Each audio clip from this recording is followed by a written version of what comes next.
What is up, everyone? Welcome to my brand new YouTube channel, Financial Coach Jess. I am super excited about this, and I decided to do a video on the 40K a year millionaire. A lot of people say it's not possible, you can't do it. They complain about not making enough money.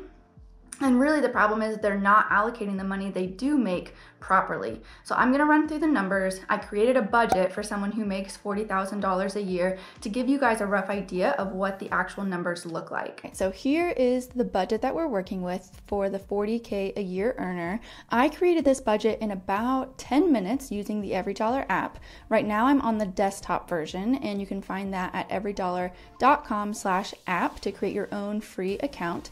It is important to note that we are using $40,000 net.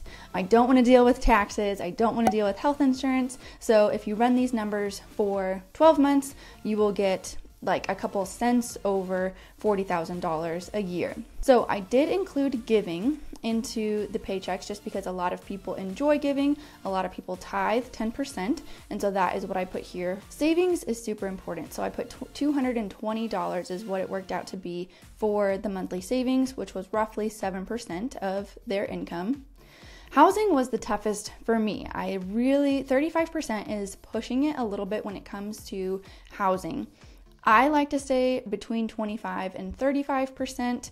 Again, 35% is a little bit on the higher end, but if your housing is more than this, you can pull from other categories, but just keep in mind, we don't want it to take up too much of our paychecks. Gas, car maintenance, and car insurance are all listed here. That turned out to be about 9%. And then we've got food, and I include household and groceries into the same category because more often than not, when you go to Walmart or Aldi, you're buying food, but you're also buying cleaning supplies, toilet paper towels. There's a lot of things that go into that, and instead of separating out receipts, it's a lot easier to roll that all into one category. And then we've got personal, so gym, gifts, free money, subscriptions, phone, and then clothes is a little bit more seasonal, so you're probably not going to have money in that category every month, but you could always use your free money, or you may not have gifts every month as well. So all of those are a little bit more variable.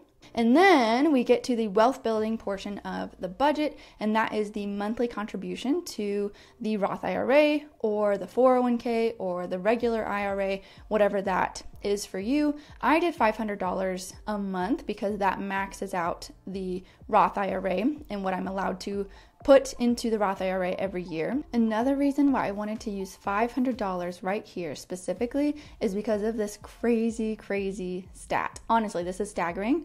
Investing $500 a month in the S&P 500 for 40 years would yield an average of $3,961,000. This is true of each and every year for the past 100 years. That is the average, $3,961,000. That's another reason I wanted to use this 500 here, was to share that stat with you guys because that is honestly and truly mind-blowing. So once again, feel free to pause this, make note of the numbers, make note of the percentages, and there's a couple more things that I really want you guys to keep in mind when it comes to the timeline of this actually happening.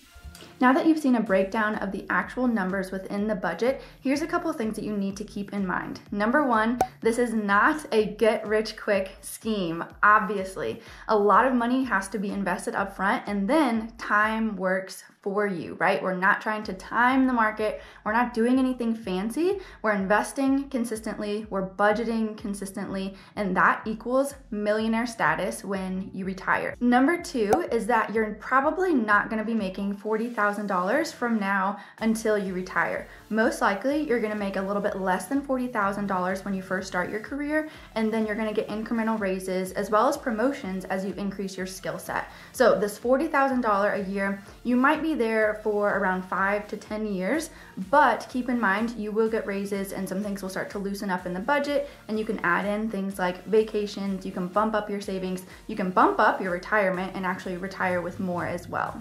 The third thing that you need to keep in mind is that this hypothetical person I budgeted for has zero debt besides their house. No car payments, no student loans, no credit cards that they're making payments on, and this is huge. This is so important when investing and building wealth. Get rid of all of your debt first. This person, hypothetically, also has 3 to 6 months of their expenses saved up. This acts as a safety net or an emergency fund in case something happens and they lose their job, or we're in a recession and the economy crashes. So make sure that you have those two things done first before you start building wealth. The fourth thing that I want you guys to keep in mind is that this hypothetical person I budgeted for is not just living and breathing to pay bills. They still have fun money. They still have money in their gifts category. They're still giving. They're still doing a lot of these things that you and I like to do. And they're not just living and breathing and existing to build wealth, okay? Building wealth is great, but use your money as a tool. Use it to reach your goals and to live your life and do the things that you enjoy. My biggest hope for this video is that you guys would find it encouraging and really bring you hope if you're making $40,000 a year that you can retire a millionaire. Stay tuned for my next video where I'm going to be comparing net worth and your credit score. Which is more important? Which one do you need to pay attention to? The answer will be in my next video. I'll see you guys there.